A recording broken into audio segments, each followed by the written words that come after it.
So right now, perfect timing, we have our keynote address, and it is my absolute pleasure to introduce our keynote speaker, Professor Mark Blaxter. Mark uses high throughput genomic tools to analyze biological diversity. And of course, your background, Mark, is just perfect to represent that. His particular interests are in evolution and diversification of parasitic nematodes, although he really has worked on many things in the Tree of Life. And appropriately, Mark leads the Tree of Life program at Wellcome Sanger, whose goal is to sequence all eukaryotic organisms. Mark received his PhD at University of London and then was a postdoctoral researcher and a Wellcome Trust researcher fellow at Imperial College, after which he moved to a position at University of Edinburgh, where he was there for quite some time, and then moved to lead the Tree of Life program. And it was actually, we overlapped at University of Edinburgh when I was a bachelor's student and took the first genomes and genomics course that was offered there. And that's where I fell in love with genomes. So there's a nice little intersection there many, many years ago. So it was really at University of Edinburgh that my love of genomes arose, and Mark's led many of the genomes programs at Edinburgh. So Mark, with that, I turn it over to you. We're really looking forward to your keynote today. Thank you for being here with us. Thank you, Joanna. Thank you for remembering the Edinburgh course. It's really my pleasure to be here with you all today. I hope you're all well. I hope we've all weathered the last couple of years of craziness. And I hope I can entertain you or possibly inform and educate you over the next short while.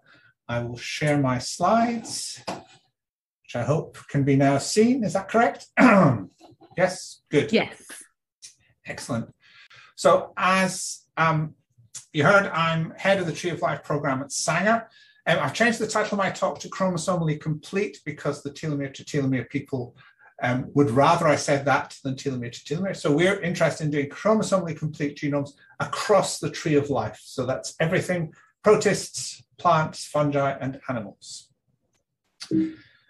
And what we want to do is take this amazing 250-year project, the Linnaean project, which is named about 2 million species of eukaryotes on planet Earth, treating this catalogue as if you like the catalogue of the Library of Life. And what we want to do is fill in that catalogue and write out all of the books that are present in the Library of Life. So we want to take this wonderful catalogue.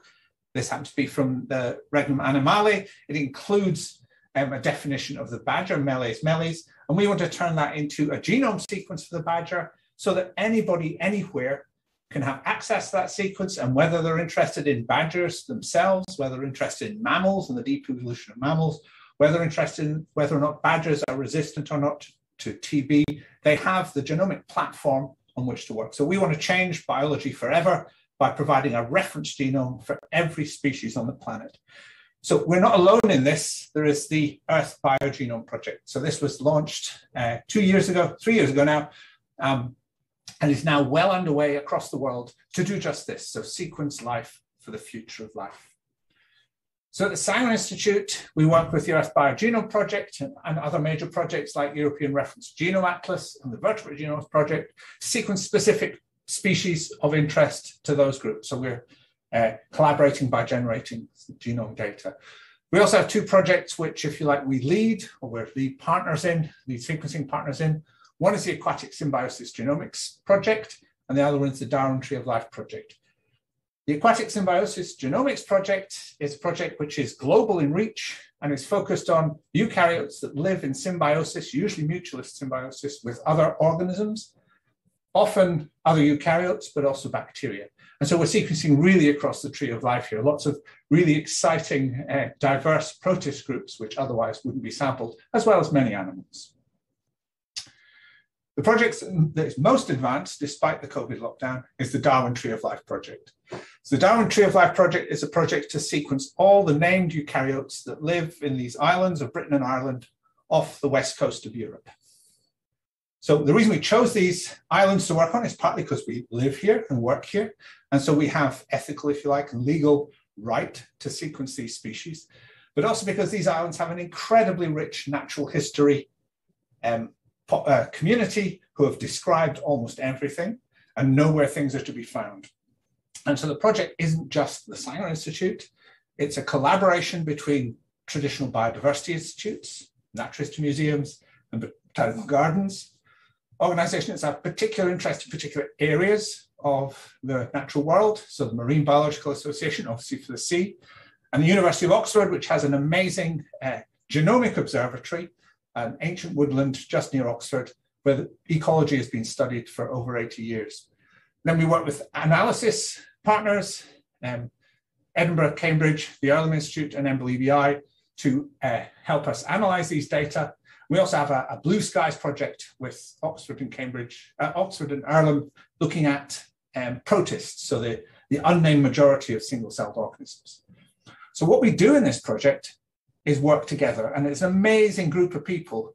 This is a list of the people who are working on the project. So these are natural historians, these are taxonomists, these are museum people, these are people working in the lab to develop, to extract DNA, people working in the lab to do the sequencing, people doing assembly, people doing curation, and people doing data analysis post-curation. So a large team of people across all those organizations. There are about 70,000 species in Britain and Ireland, and ultimately we want to sequence them all as part of our move towards sequencing everything. But we're going to start with sequencing, as far as we can, a representative for every family, taxonomic family of organism in Britain and Ireland. The exciting thing here is this is 44%, let's call it 40%, of all the families of organisms described on planet Earth. So just by sequencing the species in our islands, we can actually contribute something like 40% of all the families, genome references for all the families across the world. And they're distributed, as is true of most things, mostly in animals, but equally divided between plants and fungi, a few, and then slightly less in the protist taxa, so Protozoa and Chromista. So that's our goal in the next 3 to 5 years to complete that part, hopefully sequence many more, but we're expecting to do something like 8,000 genomes by 2025. And so to do this in the Sanger Institute, we've built what we call the Tree of Life phylogenomic engine. And this is a series of interlinked wet lab and informatics teams who are getting expert at extracting and sequencing and assembling from any species. So we can now take an organism from the wild. Here it's a snail. We do DNA barcode, we'll get it identified by taxonomists, do DNA barcoding to have a tag to follow the species through, extract DNA and RNA, that's not always easy, but we're doing it from all kinds of species, and then do genome and transcriptome sequencing. So we do that here at the Sanger Institute in the scientific operations team. We have a fleet of PacBio Sequel II instruments, which we do long read sequencing on. We also do RNA-seq, often isoseq, and we also use Hi-C. And after quality assurance, those read data sets go into our assembly process, which is run by the Tree of Life assembly team, led by Shane McCarthy, who many of you will know. And that generates a primary assembly, which is then taken by our genome reference informatics team, the GRIT team, led by Joe Wood, and curated to generate chromosomally complete assemblies. These are immediately submitted to ENA, and from ENA, Ensemble picks them up and does gene finding and feature annotation using the RNA-seq. And these Ensemble annotated genomes are then released in Ensemble. We also publish them as a genome note, I'll come back to in a minute, and then they're available for everybody to use. So we're taking organisms from the wild. So these are not cultured things, these are not things we've got specially bred. These are wild organisms, and so they will come with cobionts. Sometimes these cobionts are, if you like, the gut bacteria, or maybe an infection that organism had, and we pay a lot of attention to pulling out these cobiont genomes from the target genome so that we don't accidentally submit, for example, in this case, a moth with a beautiful nuclear genome and accidentally include 3 distinct Wolbachia genomes that we also found. We're also assembling the mitochondria and also the chloroplast from plants. So we aim to identify and assemble and release all the genomes present in a specimen. We want our data to be open and accessible. And so we got a site made by Shane McCarthy, called TolQC. So that's the web address at the top there, tolqc.cog/sangrakak, where all our raw data are reported as they are generated. So you can see what we are sequencing and how we're doing in sequencing it. And so if you like, get ready for the genome when it appears. And we're also trying to advertise what we're doing through other portals. So we have a data portal run by the ENA, which reports what specimens we've collected. And so you can see what's coming up soon. Ensemble have been working very hard to meet this tidal wave of new genomes. And they have a new rapid annotation process, which can take these genomes and generate gene calls and repeat calls, etc., across the genomes very, very rapidly. And the entire Ensemble and Compara teams are working very hard to keep up with the data that are being generated. Now, all of the Tree of Life genomes are collated in this project at Ensemble. And just to emphasize the open nature of this project, we're publishing everything immediately. So when we release the data into the public database, so there is no embargo. And to emphasize that, but also to give credit to all those people who work really hard to generate these data, we're also publishing what we call a genome note. This is common at the moment already in bacterial genomic circles, where people will publish a new bacterial species with the genome attached. So we're doing this with our genomes as we publish them. And the idea is that these will go out. There'll be a statement of how good the genome is. There'll be a statement of its overall quality, and a statement that it's open for other people to use. So there's no need to talk to us and get our permission to use our data. Once it's in the public domain, it's open for you to use. Importantly, these notes credit everybody in the chain, from the person who collected it, the person who identified it, the person who did the extractions, the sequencing, the informatics. And so this is a way we feel of giving credit to the people who are doing the work as this project gathers pace. This is where we are at the moment. I know you can't see this because there are a lot of species names around this circle tree. But this is a tree of the species, about 1,500 that we've got in sequencing. Just over 200 now actually have been submitted, which is amazing. And about 40 of those are present as genome notes. But we sequenced across, or are sequencing across the Tree of Life, probably a bit behind the curve on sequencing the fungi, but otherwise we're doing really, really well. You'll notice here a slight bias towards Lepidoptera, which is the yellow component of this graph, but I'll come back to that in a minute. Just say that the circles around the tree are, the red dots are the ones we've already released. So as I say, that's about 200. The green lines are the Busco completeness of those assemblies, mostly in the high 90s, sometimes less than that. And obviously often that's a biological reason. For example, that organism is a parasite and has lost a lot. And the grayish purplish bars are how long that genome is. So most of the genomes we're sequencing are somewhere between half a gigabase and a gigabase in size. Some, however, are much longer. So I mentioned butterflies and moths, the Lepidoptera, and that's a group we've sequenced a lot of. We sequenced much more than one per family. That's because we want to prove how useful these data would be on a group which has some very interesting genome biology. So here's one beautiful butterfly, the peacock, and showing that this assembly is chromosomal. So we've got all the chromosomes of this butterfly assembled, and the curation team has really well identified that these are correct. And for each chromosome, we can look at general patterns. So for example, an increase in repeat content or GC content at the ends of the chromosomes. The ends of the chromosomes are different from the centers.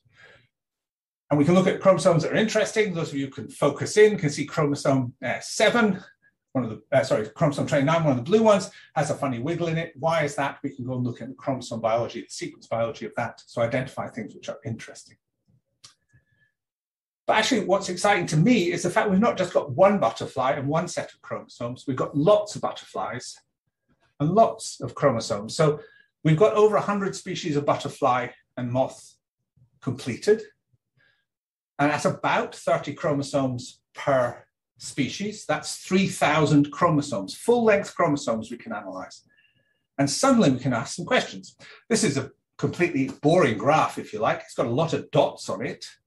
but it tells you that as genome size goes up along the bottom, along the x-axis, repeat density tends to increase. Well, that's what you'd expect. Genomes get bigger, the repeats get bigger. Interesting, we can now look inside every one of these species and ask, is the same true of the chromosomes? Are bigger chromosomes in a butterfly or moth, do they have more repeat than smaller chromosomes? And the answer is no. In every single species, the smaller chromosomes have higher repeat density than the larger ones. So each of these lines is a different species, indicated by the key at the left there. But this is really interesting. That suggests to us that there's a very different biology going on to do with the smaller chromosomes than the large chromosomes. Butterflies have interesting chromosomes. They're holocentric rather than centromeric. So that's one major difference. It might be driving this or might be interesting in this. And also they have, on average, about one crossover per chromosome per meiosis. So that suggests that that means that the recombination rate on the small chromosomes is much higher than the recombination rate per megabase or on the large chromosomes. That would suggest these smaller chromosomes should be better at getting rid of repeat than the large ones, but they're not. And that's a piece of biology which we can now explore across species. So this is, as I say, just 26 or so. There's a whole host of Lepidoptera still to be looked at. The other sort of thing we can look at, because we're sequencing diploid organisms, we get a good estimate of the haplotypic diversity between the two haploid components in that genome. In fact, we usually assemble these separately and we submit a second alternate assembly. Not necessarily fully phased, but at least separated. And we see really interesting patterns here where different species have very different patterns of SNP density along their chromosomes, in this case with respect to length. So we have a moth called Philera bucephala, the purple one, which has apparently approximately equal proportion of SNPs all the way along its chromosomes. And other ones, Aglais urticae, the one at the top there, a butterfly, has much more SNPs on the longer chromosomes than the smaller ones. Again, this is a product of population genomics forces, so it'll be really interesting to look at the different population genomics of these species. They're quite small genomes. Resequencing is relatively easy. So there's lots of dots on those graphs. And I told you that most butterflies have about 30 chromosomes. The model number is actually 31. It goes up to 223 in Polyomus atlanticus, which we haven't sequenced yet, which would be nice to sequence. But most of them have 31, and there are a number of other chromosomal numbers. So how did these chromosomal complements arise? Well, we can actually start answering that question by asking, first of all, what was the likely ancestral number of chromosomes in Lepidoptera? The assumption is it's going to be 31. We can show that. And then looking at how that ancestral complement evolved right through the whole of the Lepidoptera. So first of all, we use a clustering method, which involves using linkage between orthologous genes. And yes, the optimal cluster number is 31. We, following the lead of Simon Martin, Alex McIntosh, and Conrad Losa in Edinburgh in the UK, have called these Merian elements after Maria Sibylla Merian, who was an eminent entomologist and lepidopterist in about 1700, one of the people who really promoted Lepidoptera entomology, and was one of the people who described metamorphosis. So these are Merian elements. They're like the Muller elements of Drosophila. So we think there are 31 ancestral chromosomes. We can define sets of genes that are present in each one of those chromosomes, and then we can paint the chromosomes in silico and say what's happened during the evolution of these butterflies and moths. Some of you may have seen a recent lovely paper about 101 Drosophila species, where they used a similar clustering model to try and define the number of Muller elements in Drosophila, and that came out as 5, unsurprisingly, and that's what you see in that Drosophila plot there. We've done the same in nematodes. We find 7 ancestral units in Rhabditine nematodes. In the butterflies, the plots are significantly different, and that's because in Drosophila and in nematodes, the gene order changes very rapidly. But in the butterflies, gene order changes relatively slowly. And so instead of a blob for each ancestral chromosome unit, we have a snake or a worm, which are the genes basically arrayed along in this compression of multidimensional space, arrayed along the chromosomes, showing that they have shared conserved gene order. The different chromosomes have different lengths. So this is relative chromosome length in each genome. The longest chromosome is very often the Z chromosome, the sex chromosome, but the other ones numbered here, M1 to M30, have typical lengths, and they have rank order lengths, which are the same effectively between species. So that means that, those graphs earlier of chromosome size, those really are, we are comparing conserved homologous chromosomes, and the pattern is the same in every species. When we paint the elements, we find some species, such as Melitea syncytia, this beautiful butterfly, essentially have the conserved ancestral pattern. If we look at other butterflies and moths, we find either a few fusions. So in Euproctis similis here, we see that some of the chromosomes are fused and the overall chromosome number is reduced. In other species and other groups, we see a complete rearrangement. And so there's a really interesting pattern going on here, that we have complete conservation since the origin of butterflies, a few fusions in some species, and then some species who appear to have completely rearranged their genomes.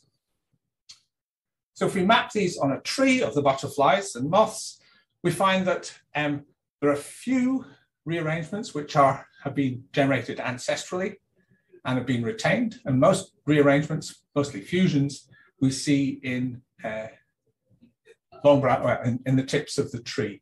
Obviously, we haven't sampled hugely deeply. There are about 100,000 Lepidopteran species, but in general, we're seeing these rearrangements only at the tips of the tree, suggesting there's something particularly stable about 31. So about half of the species we've analysed have the ancestral 31 chromosomes.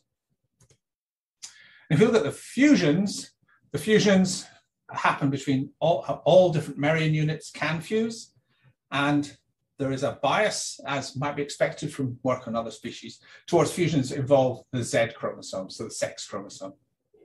And the most frequent fusion we've seen is between the Merian Z, the Z chromosome, and Merian 29, and that's between the Z and one of the smaller chromosomes. Just to say that on this graph, where a fusion or a change is shared between two species, phylogenetically related species, we only counted it once. So this is not biased by counting multiple events.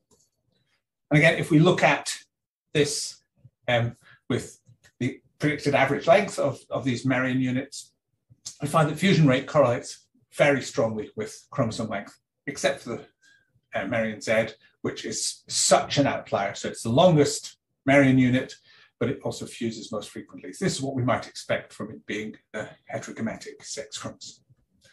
So we have this amazing data set now of thousands of chromosomes, which we can start investigating, not just general properties such as this, but local properties about gene order, about gene spacing, about intron and other non-coding element evolution, and also the different patterns of evolution of genes, which are largely in unfused chromosomes and have changed chromosomes. So obviously a short chromosome fusing with a long one, that all the genes on that short chromosome are suddenly in a long chromosome. So they're suddenly subject to very different evolutionary pressures.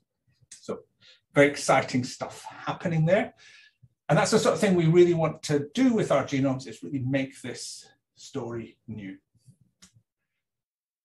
So just because I've always worked on nematodes, I just want to quickly give you a little story inside the nematodes, which starts out the same, to do with how many ancient chromosomes were there, but very quickly gets into an interesting place. So this is Caenorhabditis elegans, which is the worm. It's the SI unit of genomes. It's 100 megabases. It's got 20,000 genes, comme ci, comme ça, and was beautifully sequenced over, 25 years ago nearly. And as I say, those 6 chromosomes that there are in C. elegans actually came from 7 ancestral units, which we call Nigon units, after Victor Nigon, who was the first, if you like, nematode geneticist. So we've been mapping those Nigon units across nematode diversity. And one of the things that's really surprising is the number of fusions and breakages there have been. The Nigon units are really very easily identifiable, but there have been lots of fusions. And again, it's the X chromosome, the heterogametic chromosome. Most nematodes are XXXO, which has undergone most fusions. One of the species you'll see here on the top right is Ascaris suum, which has got many more chromosomes than any of the others, 24. And the boxes I've drawn are zigzag. That's because this genome has got more chromosomes. The chromosomes are broken up, but it's even more weird than that. So back when people were trying to work out how heredity happens, Bovary noted that in Ascaris, the early embryo started out with very few chromosomes, and then during development, some of the chromatin material was degraded and lost, and that the soma ended up with a different number of chromosomes from the germline. And this was the start of this idea of this was first evidence really for the separation of soma and germline. This is called programmed DNA elimination or chromatin diminution, and it's present in Ascaris suum and lots of other species there. So it's a way of getting rid of DNA from your genome. You maintain it in the germline and lose it from the soma. This is present in lots of species. I mean, it's present in all ciliates, protozoans. It's present in lampreys. It's present in hagfish. It's present in some rodents. It's present in some marsupials. It's present in songbirds. So it's a common process of editing the somatic genome so it's different from the germline genome. And we're working on another free-living nematode called Aglais tupuli. We generated a telomere to telomere assembly. There's a break in chromosome, the orange chromosome here, which is the ribosomal RNA repeat, which we weren't able to assemble across, but otherwise it's telomere to telomere. And we noticed that at the ends of every chromosome, there was an extension which had very low coverage in our data, whether it's Illumina or in this case, ONT. And this low coverage extension is actually the germline genome. And at the end of every chromosome in Aglais tupuli is trimmed. So a total of about 300,000 bases are trimmed, such that the somatic genome is different from the germline genome. Wow. So we only know this because we've got very good curators at the Sanger Institute. This was discovered by Alan Tracy. And because we have very good long read data. We'd sequenced this genome twice before and had never noticed this. It was only when we had the long read data that we noticed this. And so this chromatin diminution is associated with a particular helitron repeat, so a helitron transposon-like repeat, which has endonuclease activity. That might be involved in the process, or it might just be a parasite that's jumped in there. So this is chromatin diminution, unexpected in Aglais tupuli. You can't see this if you stare down the microscope, but it's chromosomes. So it's only losing a small bit from the end. Pablo Gonzalez in the lab has been looking across Aglais. They're given us strain names here, but all of these are good biological species, i.e. they don't interbreed with each other. And sure enough, he found chromatin diminution in them all. But really excitingly, he found in many of the species, not in CEW1, the red star, which is Aglais tupuli, but in the other ones, he found chromatin diminution generating additional breaks in the chromosomes, in the germline chromosomes, such that the soma has more chromosomes than the germline does. Excitingly, he's also able to define a motif, which is probably used by a nuclease to cut the chromosomes, and this is relatively common across, I mean, it's shared across all these Aglais species. So Aglais is weird, obviously. It does chromatin diminution. C. elegans is a good nematode. These genomes have been sequenced really well. So Caenorhabditis, elegans has 6. It doesn't do anything weird. And that's true. Other Caenorhabditises also have 6 chromosomes. And this is from Caenorhabditis briggsii. Here's Caenorhabditis drosophila. Again, 6 chromosomes. Once you get down to the base of Caenorhabditis, for example, Caenorhabditis monodelphis, suddenly our high C data are giving us 15 chromosomes, not 6. And again, you can guess what the answer is. This is chromatin diminution. So Caenorhabditis at base, these basal Caenorhabditis do chromatin diminution. They eliminate parts of the chromosomes such that the soma is different from the germline. We notice this because the fragments we see, the 15 fragments, actually map to the ancestral chromosome units, as we'd expect. There's a hint of high C signal joining some of these strongly joined scaffolds. And we can see reads that extend beyond the end of the scaffolds into this blank area. And what's in the blank area is, in gray here, is telomeric repeat. So internal diminution creates new somatic karyotypes in Caenorhabditis species. So this is in the model SI unit genus. The breaks break up what we expect, which is the original. They look like the elegans chromosomes, it's just they're sliced. There's actually some very interesting patterns in where the breaks happen. If you look at that chromosome at the top, which is Nigon unit B, there are two breaks in that chromosome, and they essentially cut the chromosome into an arm, the genetic center, and then the other arm. So there's an association between these chromatin diminutions and long-range chromosome structure. And that's what Lewis Stevens, who's generating these data, is now investigating. Okay, so I've given you two stories from Tree of Life at Edinburgh, at Sanger. One is about using our huge sampling across Lepidoptera to get new information about how Lepidoptera evolve. And the other one is about discovering a bit of genome biology in nematodes, which we thought we knew an awful lot about. And what I think Tree of Life and the processes we built are going to allow us to do is not just produce really high quality chromosomally assembled genomes at scale, but also discover new chromosome and new genome biology by applying these really high quality standards to all the stuff we produce. So the work I presented, the nematode work, was by Pablo and Luis and Manuela. The Lepidoptera work was by Charlotte and Lewis. But we only can work because we have the Tree of Life Assembly and Genome Reference Informatics teams, and also the core Darwin Tree of Life labs who are processing these samples, turning them into good DNA, turning them into beautiful reads, and generating us beautiful samples. We're largely funded by the Wellcome Trust. Pablo Gonzalez has a PhD studentship from the Darwin Trust of Edinburgh. Thank you very much indeed. Thank you very much, Mark. What a phenomenal data set, and just the questions that arise, the biological questions that we're going to generate from these data sets, and the answer is absolutely phenomenal. We have a couple of questions in the Q&A, which I'll read for you, and please, everyone who's listening, feel free to put your questions in the Q&A. So we have a comment first. Thanks for the great talk. This is from Matthias Weissensteiner, who's a postdoc. His question is regarding the setup of the Tree of Life project. And the question is, are metadata for each species, such as ecological, physiological, environmental data, et cetera, collected and made accessible together with the genomic data? Thank you for the question. Absolutely, yes. So what we have as a gateway before any specimen can come onto the Sanger site to be sequenced is they have to have a completely filled out metadata form.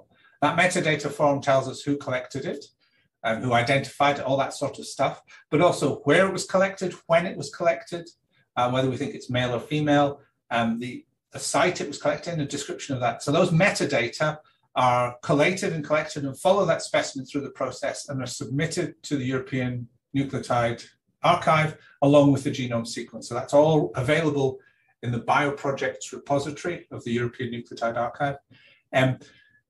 We're not measuring anything else on these species, but for larger ones, there's some organism left over at the end of the project, at the end of the sequencing, and that goes to the National Museums and Botanic Gardens to be part of their permanent collection, so it's a genomotype.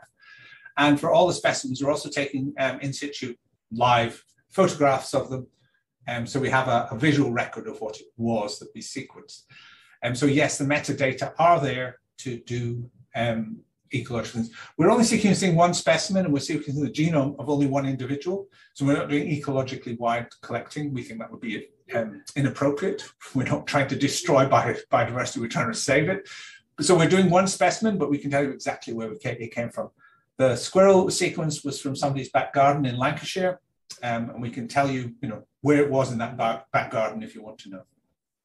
That's fantastic. I think that will be really helpful in the future when trying to correlate some of our genome findings with physiological, ecological properties. So Adam Philippi and I have the same question, which is, so should we always try to build reference genomes from germline cells to ensure that we aren't missing anything? Of course, I'll say yes, but that is technically rather challenging. So for a big organism, what we tend to do is we take some somatic tissue because we can take it. So we take blood from birds, we take muscle from mammals.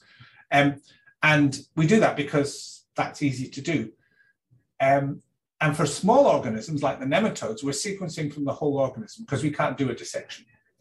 And so we end up with this interesting thing that we may be missing in all these big organisms, any interesting mismatch, mix-up between what's happening in the soma and what's happening in the germline. And for the smaller organisms, we have to be very aware, looking for this low-level signal.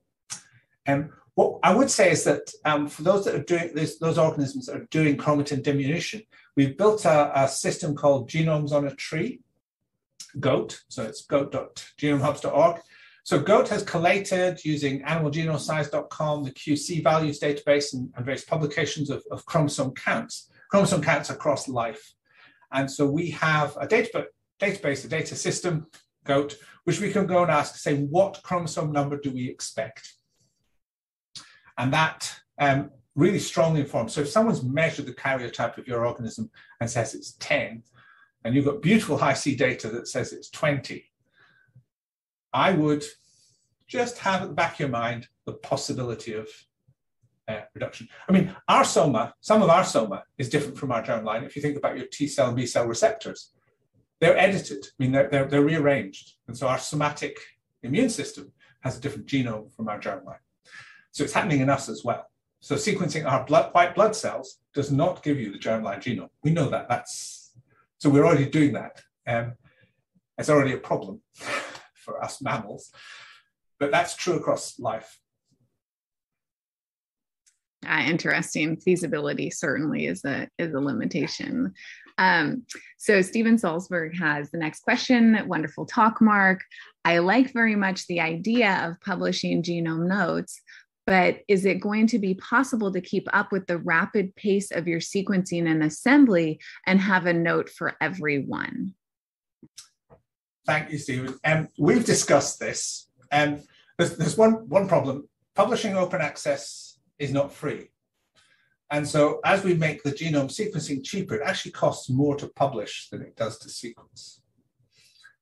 We're getting around that because we publish in Wellcome Open Research, which is sponsored by the Wellcome Trust. I think that at the moment, Stephen, I think we will continue to publish every genome as a separate entity. Maybe when we're sequencing, so currently we're doing about 24, we're starting about 24 genomes a week in the Institute.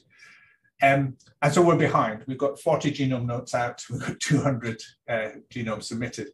So it may be in the future that we will produce bulk genome notes. Here is a set of beetles sequenced by the Tree of Life program. The really nice thing about having the individual genome note, let's go back to that squirrel, is that the person who collected that squirrel was from the Lancashire Wildlife Trust, whose particular job and interest in life is to preserve red squirrels. And they can now go to their funders and their public and say, look, we're important. We supplied the squirrel. Yeah. And red squirrels are found from Ireland all the way across the far east of Russia. That's one species, red squirrel. So this squirrel from a back garden in Lancashire, which was killed by a cat, I think, is now the reference for the whole of the world's squirrels. And it's really important for that group to have that recognition, and the taxonomist and the student and whatever who did it. So I like the idea of publishing these genome notes. If you like, they're just a formalization of it going into GenBank, but it's a way of people citing them, which people can't cite an ENA or a GenBank record. Producing these genome notes is programmatic, so it doesn't involve that much work. And we found it really interesting to offer to students and postdocs and everything the option to write the introductory paragraph. Why is it interesting to sequence the peacock butterfly or this barnacle or this plant? And that's quite fun because people can write 150-word abstracts as to why this species is really important. So I hope that we publish them all as separate notes because it gives people publications, which is a good thing, but it also allows us to engage individually with each species. I think that's a really important point too about the individual individual stakeholders, and that when we think about genome biology, we often just think about the genome, but there are a lot of stakeholders for different organisms, and that valuing those relationships is important in this endeavor as well. So thank you for that. Okay, we have another question from Justin Van Gore. Thanks for the talk. I was wondering how your group would handle an unidentified or misidentified species. Surely the 1.5 million species is an underestimate, especially when you take into account invertebrates, notably and selfishly in my perspective, the nematodes come to mind. Yeah, thank you. Yes, so we've chosen in Darwin Tree of Life to officially only sequence things that have a name attached. And that's partly to avoid us going down what is a very interesting but problematic rabbit hole of how do we name new species. So yes, we're going to do named species at this point. And what is happening is that means that the taxonomists are actually working very hard to name new things so that they can get sequenced. That's exciting. The true number of eukaryotes on planet Earth is probably 10 million. I'm an optimist. Some hyper-optimists say it's 100 million. Some less hyper-optimists say it's 5 million, but it's not 2 million. So yes, we are sequencing many new things. On the slides I showed about the nematodes, the Caenorhabditis species there are about 50-odd Caenorhabditis species available in culture. Only about half of them have names. And one of the things we've done is published a Caenorhabditis genome as part of the paper that names that species. So the nomenclatorial act, the official publication of the name, comes along with the nematode is, pointy at the beginning, slightly thicker in the middle, pointy at the end. It has some morphology, and it has a genome, and the genome looks like this. And that's a part of the species description. So I think in the future, we may see many, many more of these species descriptions with a statement saying, here's a genome of a fungus gnat. This fungus gnat genome is unlike any other fungus gnat genome. Its DNA barcodes are unlike that of any other fungus gnat. Here's a picture of the fungus gnat. I'm declaring it to be a new species. And I think that's going to be a way we publish species in the future. I have this real desire that new species get published all the time. And I really want to say to all people who publish new species, if you get me a live one, I'll sequence you the genome so you can put it in your species description. That'd be fun. I really like that idea.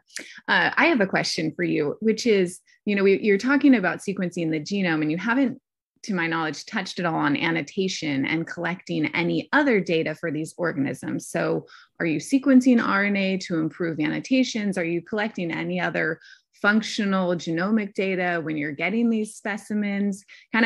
Is there anything else that you're currently doing or thinking about in the near term of the Tree of Life project?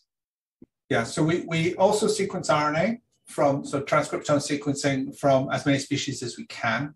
For very small things, often we can't get the RNA out as well as the DNA. But we are doing RNA, and sometimes it's just Illumina short-read RNA-seq, so we generate about 40 million read pairs or so.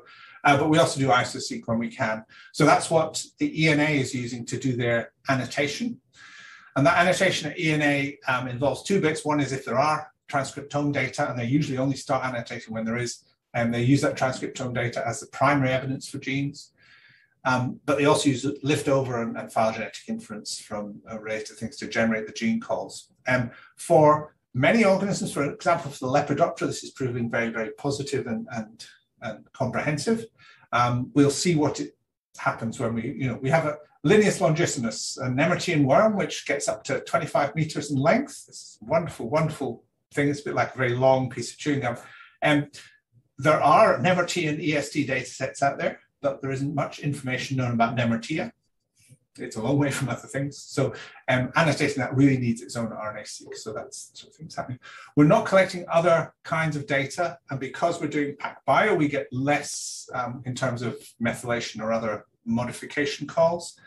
There is an interest in doing some ONT sequencing as well to do this. We're also talking, hasn't happened yet, about starting to collect small RNA sequencing, because we've got the RNA, we can do small RNA-seq as well to get a small number of the small RNA, the microRNAs, siRNAs, and so on, are present in the organism. But that's, yeah, we keep on being distracted, and we have to learn not to be distracted by wanting to do wow, that's an amazing organism. Let's collect males and females and juveniles and look at developmental time courses, or we know that's different either side of this mountain range. Let's sequence 50 from either side and do some. It's like, no, we're doing reference genomes. I would be easily distracted. Yes. Great. We have one more question, and then after that, we'll go to the discussion zone. So Alexander Weitzel asks a long-term question. How would you want to handle a bona fide new species that arose from artificial selection in an experimental setting? I'd handle it the same way. I'd smash it up, make DNA and sequence it. So our rule at the moment is if it's got a taxonomy database TXID, which is submissible to it's a species level object we can submit it to the public databases. So I have no problem about sequencing the genome of a new organism and submitting it. What the biological community does with that information is up to it, and whether or not the nomenclatorial codes in plants, fungi, and animals would accept that species designation, we would have to see. But yeah, if it's got DNA, we'll sequence it. Fantastic. Well, thank you for an absolutely fascinating keynote. That was a wonderful talk following a fantastic session. And so now I invite everyone to join us in the discussion zone, especially the speakers. And Mark, if you're available, we would love to have you in the discussion zone where we can have a more informal chat. The Zoom link is in the chat function.